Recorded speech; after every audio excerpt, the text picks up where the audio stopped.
Olá, sejam bem-vindos à segunda temporada do podcast Por Minhas Mamas, destinado a mulheres, suas mamas e suas histórias. Esse é um lugar de fala, mas principalmente de vida, porque sim, existe muita vida depois do câncer, com muitos desafios e transformações que são vividos por essas mulheres que hoje fazem parte da maior geração de sobreviventes do câncer de mama. Um desses desafios é o acesso, seja à informação, seja ao diagnóstico precoce, seja ao tratamento adequado ou sem atraso. E para abrir nossa segunda temporada e dar início ao Outubro Rosa, nós vamos conversar sobre políticas públicas com uma convidada muito especial para a gente, que temos a honra de ter aqui, Luciana Holtz, que é psicóloga com especialização em psico-oncologia e bioética, fundadora e presidente do Instituto Oncoguia. É um prazer enorme ter você aqui com a gente. Gente, adorei a abertura, adorei o convite, adorei saber mais do projeto. Então, prazer enorme estar aqui com vocês. Obrigada. E a gente falou nos bastidores antes, eu quero falar em público que acho que toda a ONG voltada à oncologia se sente assim um nenenzinho perto do trabalho que vocês fazem, se inspira no Oncoguia, que hoje é a maior instituição, né, não governamental, assim, sem fins lucrativos, no contexto do apoio aos pacientes oncológicos de maneira geral. Então, vocês são uma grande inspiração, pode ter certeza, no país todo, para todo mundo que trabalha no auxílio assistencial, ou no advocacy, ou nessa forma de educar de mulheres em tratamento do câncer de mama. Obrigada. E acho que para a gente começar, assim, uma primeira pergunta para dar entrada nesse assunto, né? O que vocês aprontaram comigo aqui? O que é, então, quando a gente fala políticas públicas? O que a gente está falando quando a gente fala em políticas públicas? Pois é, tem tanta coisa, né, dentro desse mundo de política pública, né? Mas acho que talvez o jeito mais simples de todo mundo entender, tudo que regulamenta, né, que é uma regra, que organiza, mas que são documentos, né, oficiais, obviamente conectados, né, ao SUS, ou mesmo existe também políticas mais relacionadas à saúde suplementar, mas sempre dentro desse contexto. Então, toda vez que a gente está falando, por exemplo, de lei da mamografia, de lei dos 60 dias, lei dos 30 dias, e ao mesmo tempo, né, a famosa política nacional de controle do câncer, está tudo dentro desse bloco grande aí que a gente pode falar de políticas públicas, né? Então, assim, deveria ser tudo o que está escrito no papel, né, o que está ali na teoria, deveria ser o que acontece na prática, que organiza e que garante hoje, principalmente quando a gente está falando de uma política pública de saúde, que vai garantir o que eu preciso de acesso para manter minha saúde em dia, né? Se a gente for olhar um pouquinho para quando a gente está olhando mais para o contexto da saúde e do câncer. Acho que isso de forma bem simples, ficou bom assim? Não, ótimo. Ótimo. E já que a gente, né, já está dando início ao Outubro Rosa, e esse episódio a gente está gravando em agosto, mas o nosso lançamento já é 1º de outubro, a gente sabe que o Outubro Rosa, ele traz muita luz, né, para a gente falar sobre câncer de mama, para a gente trazer informação sobre câncer de mama, fala-se muito sobre rastreio, enfim. E como você enxerga o papel do Outubro Rosa, não só nessa questão do rastreamento, mas de maneira geral, para a gente trazer luz ao câncer de mama? Eu acho importantíssimo, né? Eu acho que foi um dos grandes movimentos aí que a gente pode, sem dúvida nenhuma, dizer que faz diferença na vida das mulheres, né? A gente hoje já fala de que não necessariamente a gente precisa falar de câncer de mama não só no outubro, né? A gente fala que tem que falar o tempo inteiro, né? A gente precisa de um ano pink, mas é no Outubro Rosa que, de um jeito ou de outro, que a gente consegue a atenção de todo mundo, né? Tem mais visibilidade. Ganha esse palco, né? Não tem como, assim, a gente está falando, se a gente está falando aí de aproximadamente 40 mil novos casos, não, 70 mil novos casos de câncer de mama por ano, a gente está falando de um assunto, outro número que mexe muito comigo é que 1 em cada 8, né? Se é 1 em cada 8, a gente precisa, sem dúvida nenhuma, que seja um assunto, no mínimo, de todas as mulheres, né? Então, acho que é a hora que a gente conseguiu chamar a atenção de empresa, de escola, de loja, né? De todo mundo, assim, todo mundo para botar ali, de alguma forma, um lacinho pink E aí você vai movimentando um pouco, né, a roda de um jeito, obviamente com esse objetivo maior, que é a gente garantir que as mulheres entendam que é o momento, né, dela se cuidar, dela fazer a mamografia. Eu já participei de discussões aí sim com gestores que estão o tempo inteiro olhando para número, e eles veem sim, né, o crescimento no número da realização de mamografias no mês de outubro, assim, né? Eu já participei de um horror completo, mas eu já escutei um gestor falando assim que é novembro azul, outubro rosa, novembro azul e dezembro black. Porque ninguém faz nada e ao mesmo tempo é a hora onde eles têm que correr atrás do prejuízo, assim, né? Que é um momento mais desafiador, porque realmente aumentou ali toda a realização dos exames, sabe? Então, eu acho que é um movimento para lá de necessário, que a gente tem sim que estimular, que a gente tem sim, né? Eu acho que eu gosto porque eu acho que ele virou orgânico, né? A gente não tem mais que ficar pedindo, né? As pessoas já entenderam e por conta própria vestem sua camiseta rosa e pronto. E é assim, não tem dono, é nosso, é de todo mundo. E a responsabilidade é de todo mundo também, né? Então, ao mesmo tempo porque a gente vê muito na paciente, você que lida tanto também, né, com tantas voluntárias, pacientes, e esse trabalho muito lindo que a Oncoguia faz, ao mesmo tempo que o Outubro tem esse papel lindo, importante, necessário, e que a gente tem que usar dele para ganhar esse palco para falar mais coisas, mas a gente vê também que ele traz para paciente, muitas vezes, a revolta, entre aspas, assim, de muitas vezes não ser o palco de assuntos tão relevantes quanto deveriam. Sim. Todo assunto é importante quando a gente fala em câncer de mama, Uhum. o diagnóstico precoce, o rastreio, a informação, a mudança do estilo de vida. Sim. Mas aí entra, né, isso que a Sim. gente queria falar, que esse outubro a outubro, que a gente tem falado tanto, que é muito importante, sim, a gente falar da prevenção e do diagnóstico precoce em outubro, mas o outubro também precisa ser usado para a gente falar das políticas públicas, que é o que vocês fazem o ano todo, né? Mas tentar ganhar, com essa força que o outubro tem, tentar trazer à tona assuntos tão necessários em outubro, né? Que daí entra a questão do acesso, do diagnóstico rápido, do acesso ao tratamento no prazo ideal, e tantas outras coisas que envolvem o direito dessas pacientes, né? Sem dúvida, eu acho que esse tem que ser um compromisso nosso e de começar a traduzir. Eu acho que a gente conseguiu quebrar a barreira inicial de talvez assim, por conta do medo, por conta do estigma, daquela quantidade de gente que tinha, falar de câncer não. Apesar da gente ainda saber que existe o famoso quem procura acha, né? As pessoas que ainda têm realmente muito medo de se cuidar e o quanto isso é perigoso, né? Mas acho que conseguimos quebrar essa primeira barreira e aí eu acho que é isso. Eu acho que os próximos passos são importantes, sem dúvida, que a gente vá trazendo outros temas. Então, acabamos de falar aqui, se são 70 mil novos casos de câncer, qual que é o estágio que as pessoas descobrem, né? Já vem, né? Já vem no próximo passo a gente apresentar essa informação. Por que é tão importante a gente bater tanto na tecla da mamografia, das pessoas, né, lembrar que mamografia não é prevenção, mamografia é achar pequenininho, né? E aí você tem que falar, olha, ninguém quer achar um câncer, mas é o único exame que permite você achar pequenininho.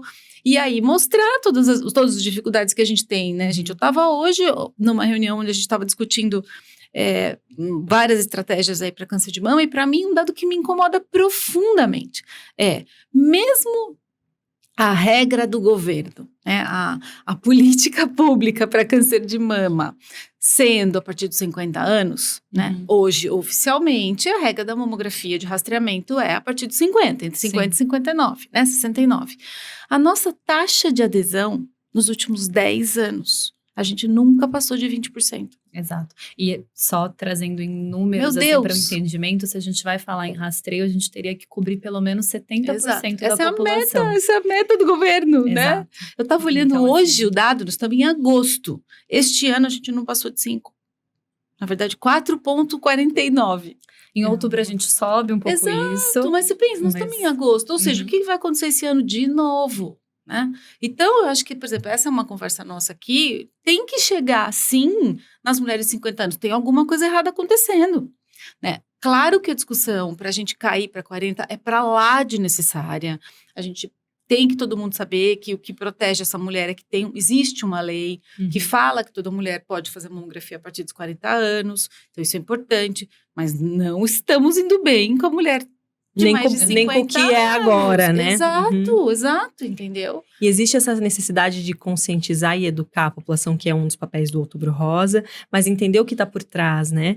Quando a gente fala de uma mulher que não faz a mamografia. Então, a ONG Por Minhas Mamas já tem esse papel lá na cidade de Curitiba, que é um dos focos de ação, de tentar promover esse rastreio precoce. Com a última corrida, a gente destinou a verba para fazer diagnóstico. E uma das coisas que foi levantado nessa época, que é grande questão, que em especial naquela localidade, a gente não tem fila para a mamografia. Não, sobra. Para dizer que sobra Aqui em São Paulo exame. também. Então, assim, só que daí a gente tem que voltar como, né, governo, instituições que estão destinadas a olhar para tudo isso e às vezes vai muito mais a fundo a gente entender por que essa mulher não está indo. Por ainda desinformação, mesmo a informação chegando, querer acreditar numa informação equivocada, né? A gente teve uma onda nos últimos meses de muita fake news né? em torno de mamografia. Muita assim, coisa. muito. E óbvio, é um exame que é desconfortável, é um exame que, né, não... Ai, que legal, vou fazer mamografia. É chato. Então, assim, às vezes é mais fácil você acreditar que não, mamografia é ruim, não é pra fazer. Gente, isso é mentira, tá? É pra fazer mamografia. Sem dúvida. Então, assim, infelizmente, a gente teve uma desinformação nos últimos... Que atrapalhou muito nos últimos isso, anos, né? que atrapalhou bastante. E daí outra questão quando a gente traz para a política pública e principalmente para paciente no âmbito não privado, e mesmo no privado a gente também tem outros desafios, mas a gente tem a paciente que é destinada à fila para ela, eu acho que a gente até estava conversando antes de iniciar sobre esse assunto e trazendo esse tema de novo, a paciente é agendada a mamografia para ela.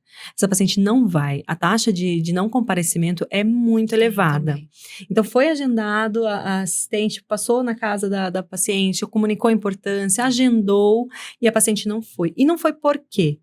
Não foi porque muitas vezes ela não é liberada do trabalho para ir, ela vai no dia do exame e não pega atestado e ela pode inclusive pagar aquele dia de trabalho, porque nem sempre ela vai ter esse apoio da empresa que está. Ela pode não ter dinheiro para o transporte, que hoje a gente sabe que muitas vezes aquele valor do transporte talvez seja a comida daquele dia ou daquela semana, dependendo da família, para mesa. E a gente começa a esbarrar em questões que são barreiras socioeconômicas, socioculturais, que a gente tem que levar. De novo, né? Tava essa semana também num outro grupo discutindo isso, e o pessoal da FOSP aqui de São Paulo acabou de fazer uma pesquisa que eles foram até realmente a base para fazer de novo o inquérito de base populacional para entender um pouco, porque está sendo pensado um redesenho, uma avaliação mesmo da estratégia de rastreamento aqui em São Paulo. Aí eles estavam apresentando, tem um slide que não sai da minha cabeça, assim, de novo, principais motivos pelos quais as mulheres não fazem. Medo. 69%. A gente continua tendo o medo como uma barreira super importante, né? Então, assim, isso é ouro quando a gente está querendo pensar a estratégia do que fazer como conscientização, por exemplo, para o Outubro Rosa, né, gente? E vamos pensar, só na mamografia aqui, nós nem entramos ainda, né? No acesso ao mastologista, no masto, na biópsia, no começar o tratamento. Mas só nesse pedacinho da mamografia, então, barreira número 1, ela ir. Barreira número 2, ela pegar o resultado. E a quantidade de gente. Exato. Barreira número 3 é o médico, ela conseguir voltar para o médico e o médico falar para ela, tá tudo bem ou não. Né? Assim, a gente não tem uma lógica de um sistema que olha a mamografia ali, né, de BIRADS 4 e 5 e fala, opa, isso aqui é alerta. Puxa, essa mulher não pode se perder. Né? Isso tinha que ser prioridade. De resgate, né? Uma navegação. Essa é a mulher que não pode ser perdida no sistema, ela não pode perder tempo. Né? Então, só nesse pedacinho a gente tem muita coisa para fazer. E aí, depois vem esse desafio mesmo. Também já ouvi aqui em São Paulo que quando agenda o masto, ela também não aparece. E aí fica difícil, né? Porque fica aparecendo o tempo inteiro que a culpa não é do sistema. Ué, eu tenho tudo, tá tudo bem aqui. É ela que não adere, sabe? Também não é verdade. Né? Quem dera isso fosse uma regra para todos os lugares, né? Sim. E aí, a bendita da barreira gigantesca de acesso à biópsia, que é um grande gargalo, super gargalo. É um dos demora mesmo. Porque ele depende daí do profissional, do ultrassom, né? Só para as pessoas entenderem por que a biópsia acaba sendo onde a paciente mais espera, né? Porque ele vai depender de uma agenda de ultrassom, que é dependente daí não de uma agenda mais rápida que o técnico faz, mas sim de um especialista que vai estar lá para biopsiar. E daí isso já impacta na agenda, né? Que é o grande gargalo, é o ultrassom mesmo com a biópsia para as pacientes. Nessa fase inicial, que tem os gargalos não faltam, né? Mas eu acho que nesse momento inicial aí acaba Mas eu acho que, impactando. voltando à sua primeira pergunta, tudo isso que a gente está falando aqui é tema de política pública. Sim. Né? A gente, Tudo a isso que a gente gente tá entender falando. e que tem que todo mundo se envolver, entender, são assuntos, sim, que se eu sou um secretário de saúde, se eu sou coordenador da mama, que trabalho na Secretaria de Saúde, isso tudo é meu assunto, sabe? Eu tenho que me responsabilizar, eu tenho que conhecer, eu preciso ter acesso a dados, eu preciso conhecer quantas mamografias eu tenho, quantas mamografias estão sendo feitas, inclusive tem meta. Né? Tem meta de mamografia, né? Que esses gestores deveriam se preocupar para saber como é que está indo, né? Se a realização está sendo feita ou não. Assim, acho que felizmente a gente vê que cada vez mais, acho que inclusive as sociedades médicas têm se preocupado com esse assunto, né? A Sociedade Brasileira de Mastologia, por exemplo, nos congressos tem dedicado um espaço grande de política pública para discutir política pública. Então, não tem como, né? Gente, eu tenho falado muito, estou aqui com 2 médicas, né? Mas eu tenho falado muito, eu sou psico-oncologista de formação, né? Mas sou psicóloga, mas assim, a gente estava falando de novo ali nos bastidores, né? O quanto hoje a gente tem o maior orgulho de falar que existe sim um novo mundo do câncer, né? Uma situação completamente diferente, com tantos avanços tecnológicos, né? A gente fala cada vez mais em cura, a gente sabe como curar, a gente sabe como achar pequenininho, a gente sabe como tratar. Então, acho que tudo isso, obviamente, fez com que, e acho que tudo isso, e também um pouco dos desafios que esse novo mundo trouxe, a gente hoje fala com muito orgulho de um novo paciente. A gente tem, sim, uma nova paciente que entendeu que a causa precisa dela, que virou a fichinha ali, né? Entendeu que não é só por ela, mas que ela pode fazer pelas outras pessoas. E aí eu chego em vocês. A gente precisa de um novo médico. A gente precisa. E é um médico cada vez, por isso eu acho lindo você estar me contando que vocês agora estão liderando a ONG, né? Porque acho que assim, é isso, assim, é um envolvimento além da mesa do consultório. Até porque, assim, se você não entende o que vai acontecer com a sua paciente, mesmo com a prescrição, com a melhor prescrição do mundo, no melhor cuidado que vocês oferecerem para ela, né? A hora que ela sair ali, ela vai enfrentar tanta barreira que talvez ela nem volte. E que se vocês não estiverem do lado dela, a chance de realmente dar tudo errado é gigantesca. E se vocês tiverem, não, sabe? Porque faz diferença um super relatório médico, né? Faz diferença, assim, vocês minimamente entenderem, tem no SUS, não tem no SUS, o que é rol, né? O que é Conitec? Nossa, como é que eu faço para tentar ter essa droga na Conitec, sabe? Então, eu acho que assim, para mim fica aqui meu agradecimento mesmo, né? De vocês estarem olhando para esse tema, de vocês estarem se envolvendo num assunto que de novo, é nosso, é de todo mundo, né? E que quanto mais diversidade de olhares acho que de know-how mesmo, de diferentes conhecimentos, mais a gente ganha, mais a paciente ganha. Então, obrigada por isso. Mais uma vez. E eu acho que ainda puxando, né, essa questão do Outubro Rosa, assim, falar sobre rastreio, eu acho que assim, é impossível a gente falar de Outubro Rosa e não falar sobre mamografia, porque acho que entra muito num ponto da detecção precoce, de fato, que a gente sabe que faz diferença, né? Se não fizesse diferença, a gente não batia tanto nessa tecla. Infelizmente, a gente vai ter outras questões, né? Como a gente já falou, fila de biópsia, enfim, a gente acaba fazendo detecção um pouco mais tardia, muitas vezes por isso também. Mas aí a gente queria puxar um pouquinho agora pro lado do depois do diagnóstico, nesse sentido, né? De política pública, até porque como essa temporada a gente tá focando nesse né? Pós-diagnóstico e no momento de tratamento, acho que é importante a gente trazer essas diferenças que infelizmente existem e não dá pra gente fechar os olhos para isso.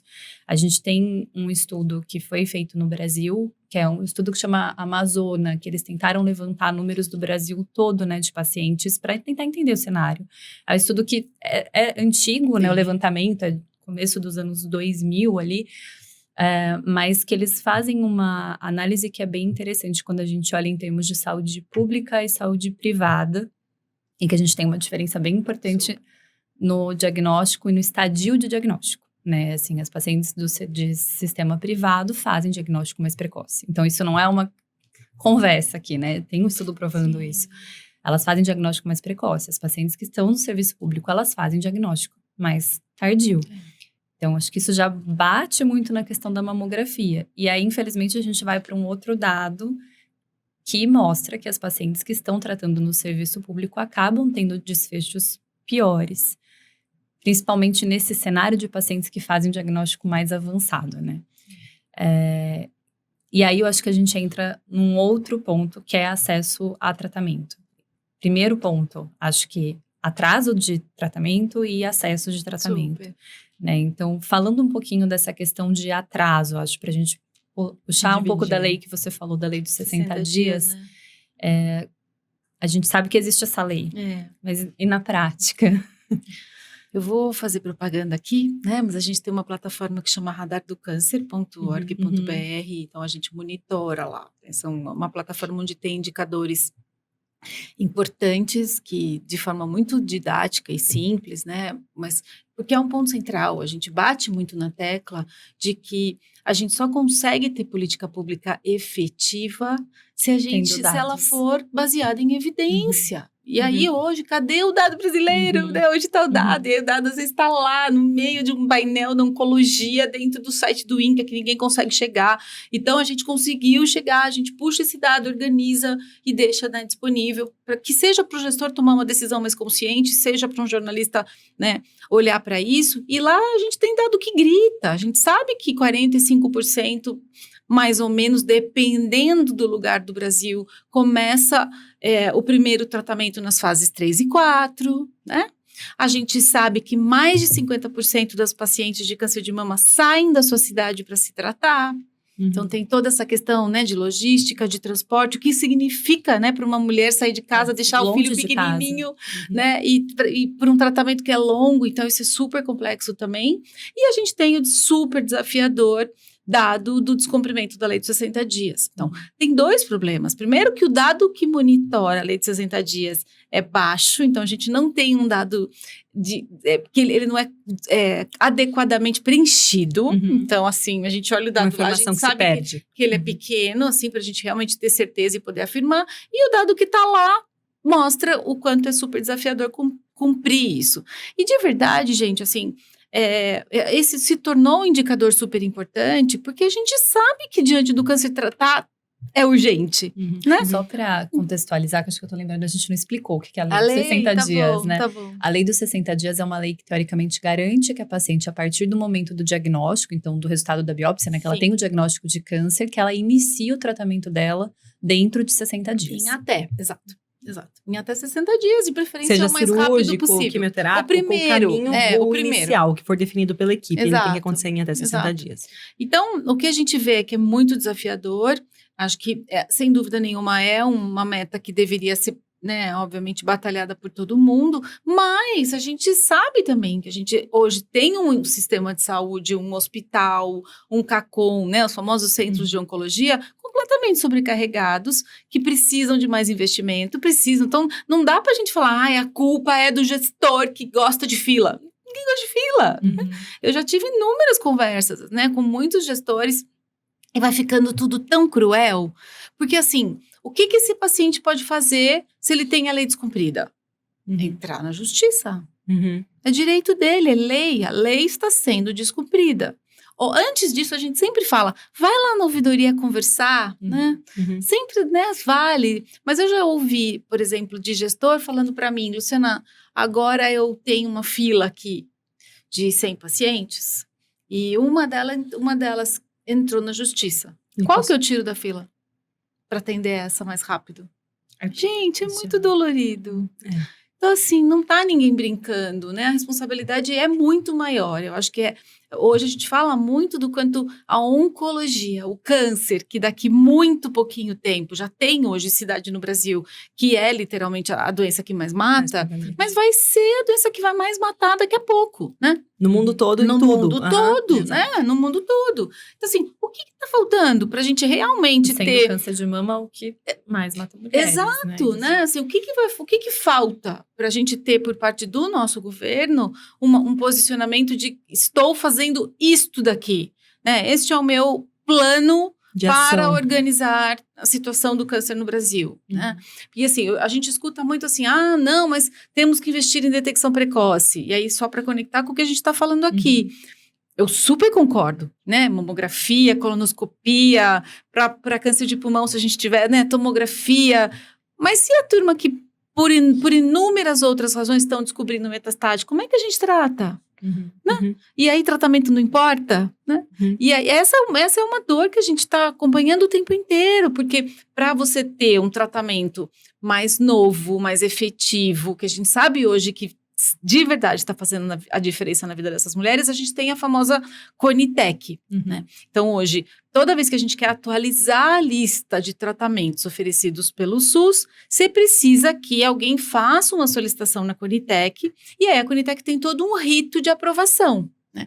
Hoje, a gente tem, e essa resposta da Conitec, ela é muito esperada, porque normalmente a Conitec sempre diz não.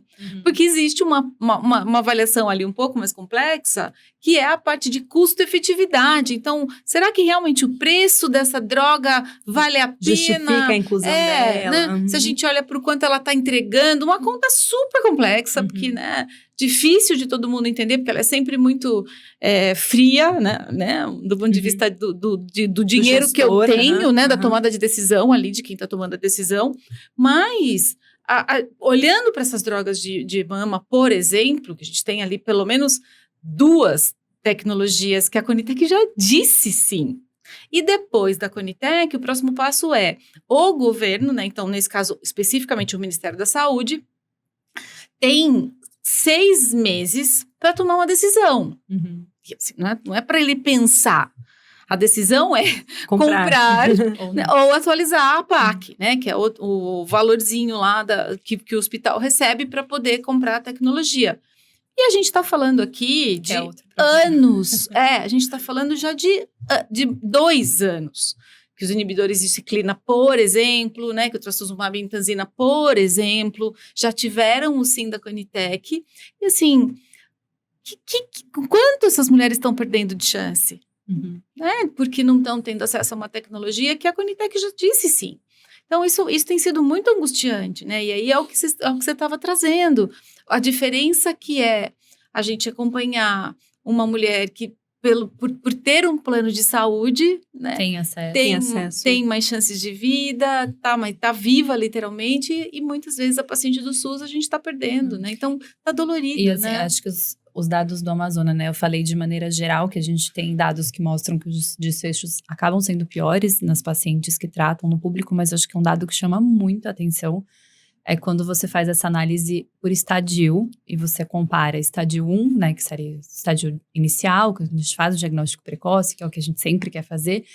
Os desfechos são muito parecidos, porque os medicamentos que vão ser utilizados normalmente, né? Tem aprovação muito semelhante. Agora, quando você pega estadio 2, principalmente estadio 3, é muito discrepante. Estádio 4 também, né? Porque aí a gente pega pacientes realmente que vão ter acessos diferentes, então que a gente tem, de fato, impacto em mortalidade. Exato. E acaba sendo muito difícil lidar com isso, né? Então, como especialistas, como tantos médicos que lidam, que hoje a maioria, né, muitos médicos se dedicam ao sistema privado e ao sistema público, né, esse atendimento oncológico também no sistema público, é muito difícil trabalhar, sabendo que você está entregando coisas diferentes, né? Você está vendo uma paciente ter resposta de um lado e uma paciente que você fala para ela que ela está indo para uma, né, não, quarta, quinta linha, que você vê que o oncologista está prescrevendo linhas de medicação mudando porque ela está evoluindo mal, e que você sabe que aquelas linhas funcionam muito pouco e que o que seria ideal para ela não tem lá.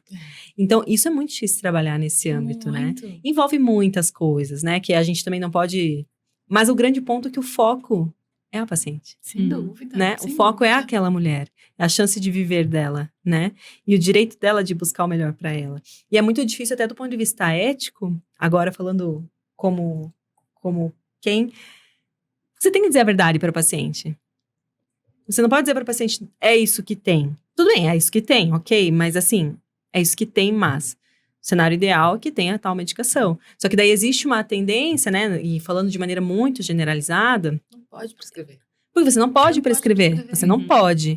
Mas ao mesmo tempo, você não pode, se você for dentro da ética médica, omitir a informação para o paciente de que, olha, se você procurar ajuda, seja lá como for essa forma de ajuda, eu descumpri meu ato médico, né? O meu juramento. no sentido de proporcionar o melhor. Gente, né? assim, o Onco tem um Fale com o Oncoguia, né? Então, para quem não conhece, né, a gente tem um 0800, que é o 0800 773 1666, que atende nacionalmente. A gente tem as nossas especialistas com grande foco em direitos. Então, tanto esses benefícios legais que a gente conversou aqui, desde auxílio-doença, aposentadoria por invalidez, LOAS, isenção de vários impostos de renda, né? Tem um pacote de benefícios que é muito importante que todo paciente com câncer conheça, e claro que a gente também está à disposição para conversar sobre todas essas barreiras de acesso. Essa semana, teve uma paciente que ligou porque ela chegou no momento que ela precisava de um desses dois que a gente está conversando aqui.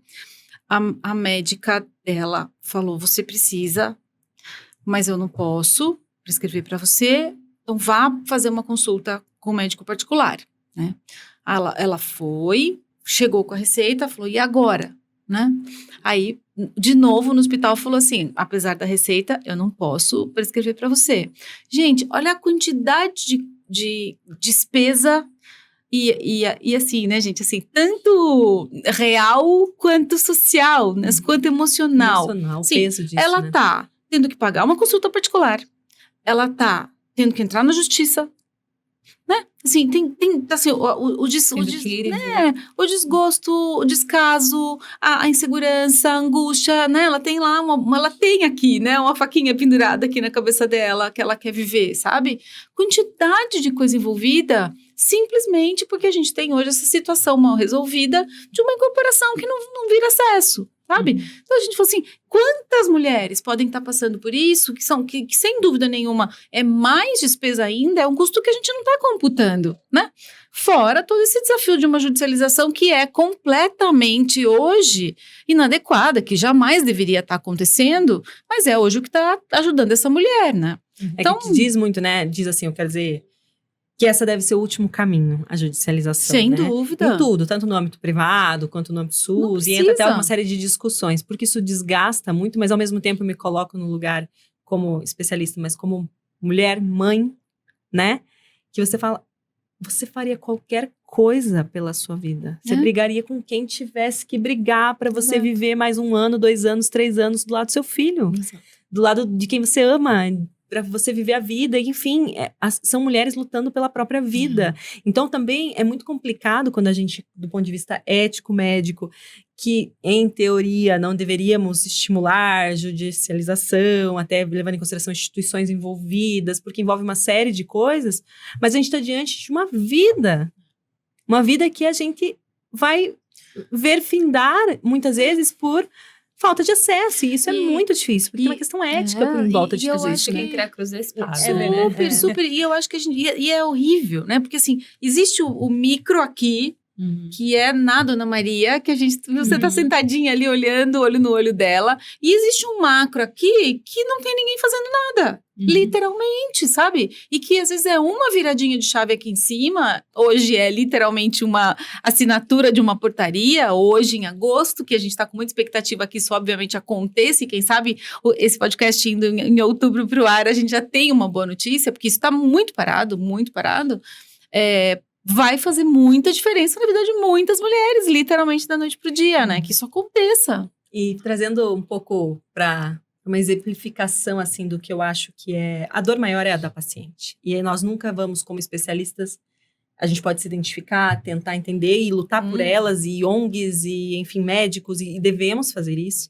Mas o grande ponto que aquela mulher tá ali fragilizada, e o exemplo que eu faço com a gente, né, nossa dor não é maior, nossa, mas é também, que eu vejo como se fosse um cenário de guerra, assim, de filme, sabe? Que tem lá o soldado que tá na frente de batalha, um cai aqui, outro cai aqui, outro cai aqui, que é quem tá lutando mesmo e vendo todo mundo perder e sofrendo de verdade, quem tá coordenando a guerra, né? Então, assim, se você for fazer... E é isso, assim, hoje a gente vê cada vez mais profissionais da área da saúde saindo do atendimento público, por diversos... Tem outros motivos, é claro, mas eu digo saindo por não tolerar isso. Tem muita frustração, por não conseguir lidar com isso, não conseguir botar a cabeça no travesseiro, né?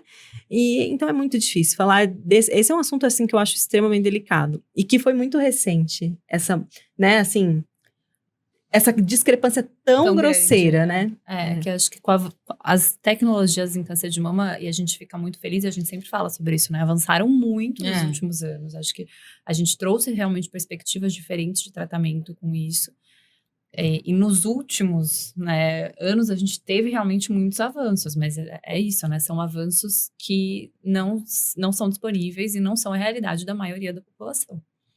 Que apesar de serem avanços tão esperados e tão comemorados, eles só aumentam esse abismo desses dois cenários. Né? Exato, a gente vai mantendo essa desigualdade, né, entre os dois sistemas de saúde, que é muito, muito complexa, né? Sim.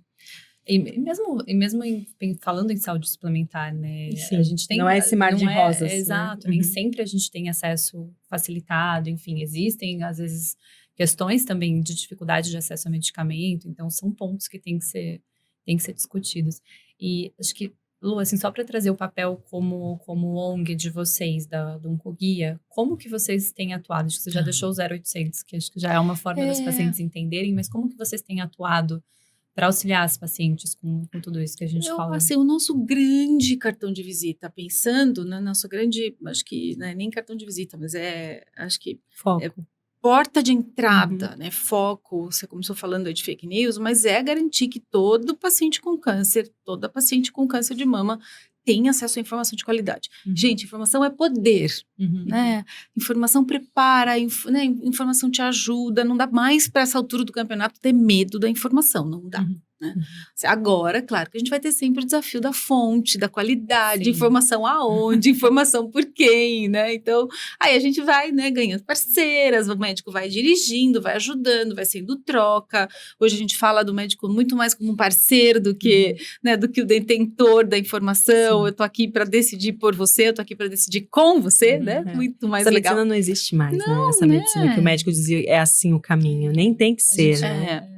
Acho que tem episódios que ainda vão no ar nessa temporada, mas que a gente já gravou e a gente falou disso em algum deles, do engajamento, né? Da gente trazer esse engajamento para a paciente, ela precisa entender o que está acontecendo com ela. Se ela não tem acesso à informação, ela não vai engajar. Eu vou conectar lá com o comecinho. Então, a gente tem a informação, aí eu tenho, obviamente, então, e aí o grande, é o nosso portal mesmo, né? O portal, assim, a gente tem 1 milhão de acessos mês no portal, ele é super grande, tem muita informação lá, mas a partir do momento que ela precisa de uma orientação um pouco mais personalizada, a gente tem o Fale com Oncoguia, que é esse telefone, que é por telefone, por e-mail e por WhatsApp, então tem o botãozinho, inclusive, em todas as redes sociais, tudo isso. A gente tem uma roda de conversa online, que é um grupo de apoio, que também acontece, então acho que esses são pelo menos os 3 serviços que é super importante todo paciente com câncer conhecer e saber que a qualquer momento eles podem, né, se beneficiar. Agora, nesse lugar de representar e de ser a voz do paciente, né, então, por meio, obviamente, sempre da escuta da demanda, sempre do que o paciente está nos trazendo, a gente faz esse trabalho de influenciar a política pública. Então, tudo que a gente falou ali no comecinho, como a gente sabe que na prática não está bom, o nosso papel é mostrar para o gestor que não está bom. Então, você fez a lei aqui, na própria lei de 60 dias. A gente se envolveu em todo o processo para que a lei nascesse. A gente estava muito envolvido, assim como muitas outras ONGs do Brasil. Mas teve a comemoração agora de 10 anos da lei, a gente mesmo falou, não está bom. E política pública, não é porque ela nasceu que ela está ótima. Né? Não, a política pública ela tem que ser o tempo inteiro avaliada. E a gente faz esse papel no dia a dia, sabe? De olhar a lei, de conhecer a lei, de pensar se tem alguma outra lei também que pode ser criada. Não é tudo que com lei resolve, não, né? A gente não tem que sair fazendo lei de monte por aí.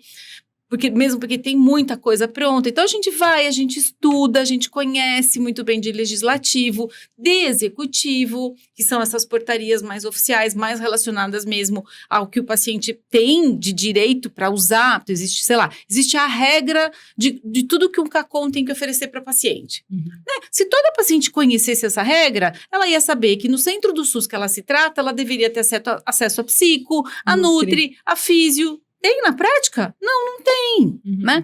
Então, quanto mais ela vai, né? Uma palavrinha perigosa, mas moderna, né? Se empoderando, né? E acho que é isso mesmo, né? Entendendo quais são os meus direitos, eu tenho, sem dúvida nenhuma, direitos, eu não tô pedindo favor para ninguém. Eu só quero o meu direito. E a gente acompanha, infelizmente, muitos pacientes que acho que assim, que passam por um desgaste tão grande do processo inteiro, porque é o processo inteiro que é desgastante. Desde o momento lá, da quantidade de dificuldade que ela tem, por exemplo, para conseguir fazer mamografia, aí passar pelo médico, vai ficando tudo tão arrastado que a sensação que dá é que quando ela chega no tratamento, e aí ela tem mais essa leva de barreira pela frente, ela não se sente nem encorajada a cobrar. Sabe? Quando a gente se sente talvez grata pelo... Mas como assim eu já tô aqui? Eu vou lá arrumar encrenca com a ouvidoria? Não é arrumar encrenca com a ouvidoria. Né? Mas sabe é buscar pelos seus direitos. Isso eu puxo a orelha das minhas pacientes do SUS, que, de maneira geral, não elogiando o serviço que eu pertenço, mas elogiando que as coisas funcionam, assim. Mas acontece, como em qualquer lugar, falhas nos processos, Claro. ou de uma comunicação, ou de um agendamento. E o que eu falo para as pacientes, você tem que lutar por você. Porque se for um agendamento errou, agendou pro fim lá da fila, e você sabe que não era pra ir lá para aquele mês, era pra vir já, você tem que brigar. Mas é que eu achei que era assim que falaram. Não, mas então vai no saque, então faz alguma coisa, Não você pode se precisa conformar, gritar né? por você. Então o que eu falo também, que daí entra nesse engajar que a gente falou em outros episódios, e nisso que a gente trouxe agora de uma paciente cada vez mais informada e dona do seu processo. A paciente tem que entender que ela é dona do processo de cura dela, né? Vai ter as limitações, tem coisa que ela não vai ter acesso daí por culpa de outras coisas, mas ela tem que saber, inclusive para brigar. Muitas pacientes não sabem das leis, né? Da lei do 30 para diagnóstico, da lei do 60 para tratamento. Direito Não mesmo, conhece, né? exato. De resgate financeiro, tudo de isso acesso ao ajuda, né? transporte. São coisas que Sim. são tantas dificuldades que acontecem no decorrer da doença, que você vai pegando um pedacinho daqui, um pedacinho dali, vai te apoiando. E o onco não tem essa parte assistencial, mas está lotado de ONG pelo Brasil que faz isso, né? Sim. Tem ONG que doa peruca, tem ONG que ajuda com cesta básica. Então, também fica aqui um recado importante. Usem e abusem das ONGs, né? Sim. Sempre vai ter uma ONG pertinho de você. E acho que isso também é um ponto nosso como brasileiro. A gente não tem muito essa cultura, sabe? De entender o que é uma ONG, o que é uma associação sem fins lucrativos, sabe? Acho que a gente ainda ficou muito com aquela ideia daquelas senhorinhas rosinhas, sabe? De dentro do hospital, que existe ainda e são incríveis. Mas hoje a gente tem esse outro modelo, né? O ONCO a gente até fala que a gente é uma ONG de advocacy, de informação e de apoio, por conta desse papel importante que a gente exerce de influenciar a política pública de forma propositiva, de forma responsável, sempre, obviamente, né? Conhecendo muito bem, e eu digo, né? É um enorme privilégio e eu acho que um desafio gigantesco tá nesse lugar de representar o paciente que a gente está levando à voz, né? Uma responsabilidade, né? Muito, muito. Então tem que ser feito mesmo com muito cuidado, sabe? Porque é isso. Eu acho que agora esse lugar é nosso de direito também. Existe em qualquer política pública, na lei ali escrito mesmo, que tudo tem que ter o envolvimento da sociedade civil. Tudo tem. Hoje a gente tem, mesmo nos processos da Conitec, existe o momento da consulta pública, existe o momento do paciente testemunho, que é o momento que o paciente vai lá contar como é que ele usou aquela tecnologia ou não, sabe? Então, a gente tem que estar mais inserido. Vou contar uma coisa para vocês. Todos esses momentos de tecnologia, né, onde a Conitec está avaliando, a gente está cadastrado lá na Conitec. Então, sai discussão de droga 2 ou 3 por mês, não são todas de oncologia. As de oncologia a gente sempre fica sabendo, né? E não é raro, gente. Chegou ali o medicamento que está sendo discutido e a gente vai atrás do paciente para garantir que não perca essa vaga da paciente estar lá contando a experiência dela. O paciente não sabe o nome do remédio que toma. Olha o tamanho da oportunidade que a gente está perdendo, entendeu? Fica naquela história de quimi branca e quimi vermelha na cabeça, né? Que até essas têm nome e sobrenome, né? Então, por isso que a gente ainda segue tanto como core do nosso trabalho essa coisa da informação, né? Então, nome tem né? Câncer tem que ter nome, sobrenome. Eu brinco até que ter apelido. Né? Químio não existe só químio branca e químio vermelha. Precisa saber, né? Precisa saber o nome do que você está tomando, anota num caderninho. o perigo de viver esse processo no automático, porque, por exemplo, lá na Conitec, o que eles querem ouvir? Eles querem entender, como é que foi para você? Você sente que você se beneficiou? Você sente que a sua qualidade de vida melhorou? O porquê que essa tecnologia deveria ser disponibilizada para outras mulheres no SUS? Se eu não prestei atenção nessas coisas, né? Se eu vivi meu tratamento ali, né? Sei lá, se eu não anotei no meu caderninho para conversar com a minha médica os meus efeitos colaterais, eu não vou saber contar nada disso, né? Ali na hora que eu tô participando, sabe? Então, tudo isso tem, né? Esse papel da papel mulher já ser tratada ativa. ser ativa, né? É lógico, a gente sabe também, né, a fase, vão ter mulheres que vão ter recém passado pelo processo E tá tudo e vão bem, estar mais guardadinhas, tá tudo tem bem. dificuldade de falar do assunto. E Cada um Mas é que lida eu de um acho jeito que diferente. Ser ativa não necessariamente É implica ser pública. ativista. na causa, exatamente, exato. Assim, não é que toda exato. paciente que teve E tá câncer de mama tudo tenha que bem. ser ativista. Não, de mas jeito ser algum. ativa e entender o que ela tá fazendo, É. né? Pra ela. É responsável por mim mesma. Se eu não for, quem vai ser, gente? Uhum. Né? Não dá pra colocar minha vida na sua mão. Eu tenho que cuidar. Sim, Uhum. pode estar pesado. Eu posso pedir ajuda. Mas eu minimamente tenho que saber minhas vontades, meus desejos, contar pra médica, né? Uhum. Contar pra médica. E eu gosto muito disso que você falou, assim, não é todo mundo. E tá tudo bem, Uhum. né? Tem sim a paciente que vai, Ser que é o que eu ativista. falei, que entendeu, né? Que entendeu, Uhum. nossa, mas que potente que é eu contar a minha história para outras pessoas, que potente que Vocês é. dão bastante voz, né? Pra esses Super, pacientes. né? A gente vem fazendo, a gente forma, a gente tem lá o nosso cursinho do par, porque é isso, né? A gente tem o par que é paciente ativo e responsável.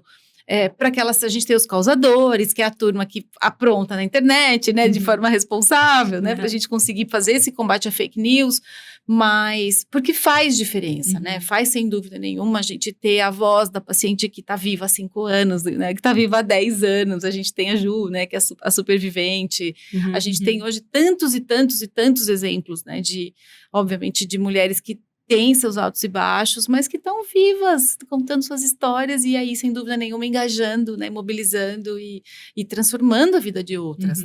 Faz muita diferença. E não só a paciente, né, mas trazendo a responsabilidade, que é nossa, que você já falou. O que a gente, como o que o médico pode fazer para melhorar, né? Lógico, a primeira coisa que o médico pode fazer é exercendo o papel dele de maneira... De a medicina. A medicina correta, que eu acho que é o principal. Mas assim, quando a gente fala além do consultório, assim, como voz aí desse trabalho lindo do Oncoguia, assim, e toda essa vivência, experiência que você tem, assim, hoje para talvez jovens oncologistas, jovens cirurgiões oncológicos e mastologistas, pessoas que têm desejo de ajudar mais. Como que você acha que pode ser um bom caminho? Eu acho que entender um pouquinho de política pública mesmo, né? Conhecer, em linhas gerais, quais são as principais leis, o que hoje existe de principais regras. E se a gente for falar deste pedaço, especificamente de acesso a tratamento, a gente vai ser muito importante entender o que é Conitec e o que é Consaúde. Porque a agência, a Conitec, é essa agência de avaliação de novas tecnologias que, assim, poxa vida, se a gente quer melhorar o tratamento que é oferecido no SUS, é pela Conitec que é a porta de entrada. E não estou falando só de químio, nem de terapia-alvo, eu estou falando de rádio, eu estou falando, por exemplo, de um exame novo. Tudo passa pela Conitec. Né? Tudo que é tecnologia. Então, precisa conhecer. Porque, por exemplo, a Conitec tem um formulário que o especialista pode se cadastrar lá. E ele passa a fazer parte de um mailing da Conitec que ela pode chamar se ela quiser ouvir vocês. Tem como se cadastrar lá, como entendeu? Se fosse parte da consultoria. Um ad hoc, sabe? Um especialista que tá lá. Pelo menos você se inscreveu, que se em algum momento a Conitec quiser te ouvir, ela pode te consultar. Tem o momento da consulta pública, que aí tem o formulário técnico e o formulário do público leigo, né, do usuário, que também é um momento super importante. E no Consaúde tem até uma etapa que é uma etapa de audiência pública, que também pode participar, pode se inscrever, pode participar, além de participar da etapa de consulta pública também. Então, acho que esses são momentos onde, se o médico acredita, baseado na sua experiência técnica e, obviamente, de consultório, né? Porque os estudos estão aí, né? Apesar de, muitas vezes, o impasse ser o estudo, porque aí essa semana teve uma discussão no CoSaúde, e a discussão foi em torno da qualidade da evidência. Aí é uma catástrofe. Porque o técnico ali do plano de saúde, por exemplo, que não quer incorporar, ele está falando que a qualidade da evidência é ruim.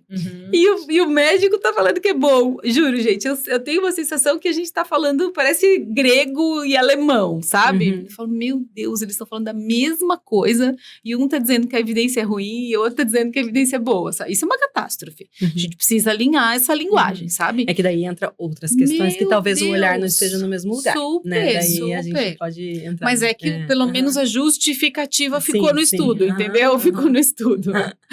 Porque só teve fase 2. Porque a amostra é muito pequenininha. Sabe? Então, aí a gente entra mesmo aí no embate importante, né? Do que foi feito mesmo no estudo. Né? Agora, então tem todas essas oportunidades, sabe? O que eu posso dizer, gente, é que assim, das oportunidades que eu vivi, onde tinha o envolvimento do especialista, do médico de vocês mesmo, assim, foi muito diferente a conversa, sabe? E vocês têm a experiência, vocês têm o argumento, sabe? Faz diferença, eu não tenho a menor dúvida, assim. Então, tem essas oportunidades. Claro, às vezes na cidade onde você mora, se está acontecendo uma audiência pública na cidade, às vezes a discussão é para criar uma lei, sei lá, da mamografia, ou para criar uma política nova relacionada à biópsia.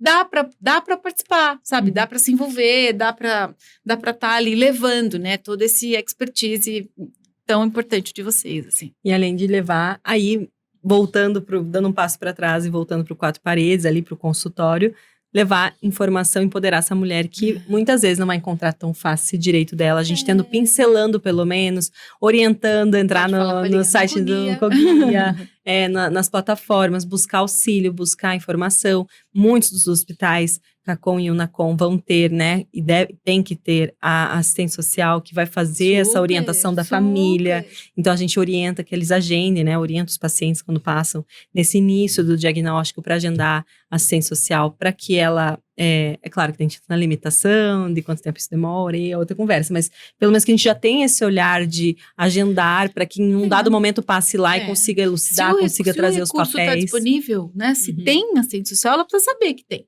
Né? Em algum momento ela vai lá passar e entender de que forma que esse profissional vai ajudar, né? E entender os direitos, né? Que a gente fala tanto desse direito do paciente, né?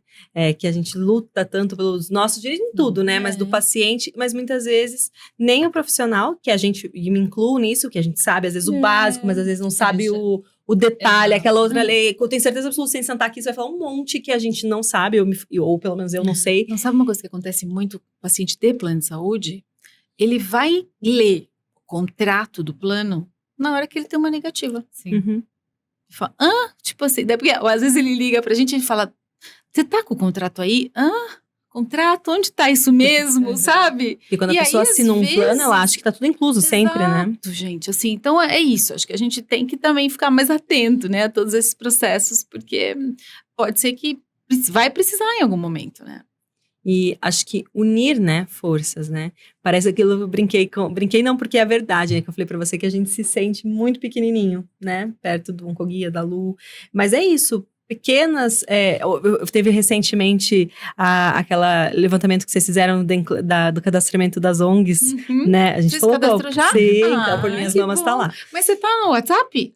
Não inclui. Então, vou falar pra Evelyn, como assim? Tem WhatsApp de todas as ONGs. Mas o cadastro foi feito. E isso é muito importante, porque a gente vê também que as maiores instituições no contexto da assistência de ONGs estão se unindo com as pequenas, porque gente, tem muito espaço, tem muita coisa para fazer de maneira regional também, né? Então a gente pode ter grandes instituições como a Oncoguia, que vai inclusive alcançar patamares que uma instituição pequena não vai alcançar, mas a instituição pequena muitas vezes alcança localmente, super, né? Tem uma ONG linda falando em Curitiba, tem várias, né? Então não vou nem citar nome para não esquecer.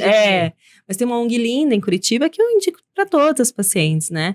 Que faz essa assistência presencial mesmo da paciente, que acolhe, que tem uma série de serviços lá dentro, que é tão importante para o paciente. Então, a gente precisa, e tenho certeza absoluta que em Curitiba tem muitas outras, eu sei de outras, e todas as capitais têm, né? E unir forças, unir as próprias ONGs nesse trabalho, dentro de uma cidade, porque às vezes tá fazendo a mesma coisa, mas se estivesse se ajudando, fariam algo maior, buscariam apoio de forma diferente, mobilizariam o setor privado também para auxiliar de forma diferente. Uma das principais ideias que a gente teve do mapa de ONGs foi isso. Falei, gente, eu não sei o que todo mundo faz, né? E até pra gente pensar um pouco assim, será que eu faço isso, sendo que não tem alguém que já tá fazendo, que a minha vizinha tá fazendo, né? Então, talvez eu vou fazer uma outra coisa e vou combinar com ela, né? Que nesse caso eu mando para ela. Foi muito com esse objetivo e também para ter um único lugar para os profissionais de saúde conhecerem todas as ONGs, né? Para a gente poder... Então, por mim, as mamas tá lá. Muito bom, muito bom, muito bom. Vamos caminhando para o fim, acho, né? Vamos. Acho que a gente, assim, foi extremamente rico o episódio. A gente já tava com uma expectativa bem grande, mas acho que superou as expectativas. E queria que você desse um último recado, assim, pra gente, para os pacientes que estão ouvindo. Tá bom, então hoje é o primeiro dia de Outubro Rosa. Exatamente. Obrigada por isso, eu acho que foi uma delícia estar aqui com vocês, eu acho que a gente tem esse compromisso de tentar mudar mesmo a realidade do câncer de mama no nosso país. Acho que o ponto central é conseguir garantir esse diagnóstico precoce, sem dúvida nenhuma, né? Vocês sabem como médicas o quanto é muito mais fácil, nunca vai ser, né? Totalmente facinho, mas é mais fácil quando a gente descobre pequenininho, sem dúvida nenhuma, mas que a gente tem que batalhar muito também, para que todas essas pacientes que, independente do estágio da doença, que elas realmente tenham acesso ao tratamento mais efetivo. Então, que seja realmente uma mensagem muito importante nesse Outubro Rosa, que a gente consiga entender que hoje a gente vive uma realidade que pode, sem dúvida nenhuma, estar muito melhor do que está. A gente tem até uma campanha que a gente chama Até Quando? Né, que a gente possa acabar com essa campanha, né, porque tá chato demais ficar nessa pergunta de até quando a gente vai continuar tendo diagnósticos tardios, até quando a gente vai ter, né, essa demora para ter um tratamento que já está incorporado, disponível para quem vai se beneficiar, sabe? Então, e não deixar ninguém perder a esperança sempre, né? Assim, manter mesmo isso muito vivo, porque tem muita gente batalhando juntos, né? Para fazer esse trabalho. Então, para mim, é uma delícia estar aqui com vocês. Obrigada. Eu só agradecer, mas eu vou deixar você finalizar, porque acho que eu disse no começo tudo que eu queria dizer para a Lu, assim, em termos de ONG, do quanto você é inspiradora mesmo e do quanto a gente juntos, né, cada um fazendo o seu papel, seja indo lá o especialista se cadastrar e a gente também ser fonte dessa informação, né, de como ajudar, tanto a paciente se empoderando, mas certamente o advocacy no nosso país evoluiu muito com o trabalho do Oncoguia, então eu quero dizer que como profissional da área da oncologia eu admiro muito vocês.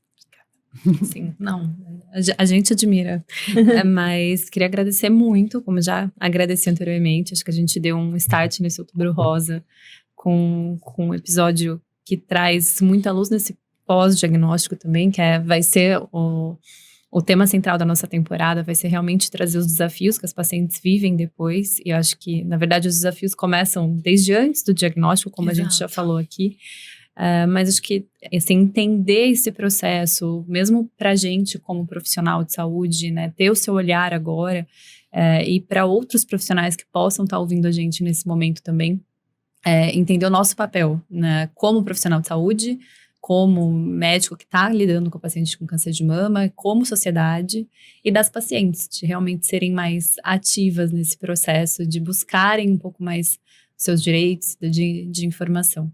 Obrigada para todo mundo que ouviu a gente até aqui. A gente espera vocês ansiosamente nos próximos episódios dessa temporada. E a gente queria agradecer os nossos parceiros, os nossos patrocinadores que fizeram essa temporada ser possível. Até os próximos episódios.